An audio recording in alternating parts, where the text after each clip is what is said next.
প্রিয়াঙ্কা জামান model ও অভিনেত্রী। ছোট ও বড় পর্দায় কাজ করছেন এই মডেল অভিনেত্রী। সম্প্রতি মালয়েশিয়া গিয়েছেন বেড়াতে, সেখানে একটু স্টেজ শোতে পারফর্ম করেছেন প্রিয়াঙ্কা জামান। ভালোই ফুরফুরে মেজাজে দিন পার করছেন মালয়েশিয়াতে। বর্তমান সময়ে তার সিনেমাতে তেমন কোনো দেখাই যাচ্ছে না, মিডিয়াতেও তেমন একটা কাজের ব্যস্ততা তার নেই, তাই ঘুরে বেরিয়েছেন দেশ থেকে দেশান্তরে। প্রিয়া জামান এক সময়ে ছোট পর্দায় অভিনয় করেছেন, বর্তমান সময়ে মডেলিং নিয়ে ব্যস্ত আছেন এই অভিনেত্রী। স্টেজ শো, র্যাম্প, গানে মডেলিং, আইটেম সঙ্গে নিচে থাকেন এই অভিনেত্রী। মালয়েশিয়াতে স্টেজ প্রোগ্রাম ও ফ্যাশন শোর কাজে গিয়েছেন এই মডেল কন্যা।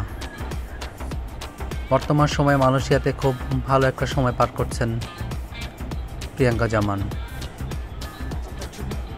ছোট পর্দায় নিয়মিত দেখা যাচ্ছে না এই অভিনেত্রীকে, তবে খুব শীঘ্রই ভালো কোনো কাজ নিয়ে ফিরবেন বলে জানিয়েছেন এই মডেল কন্যা।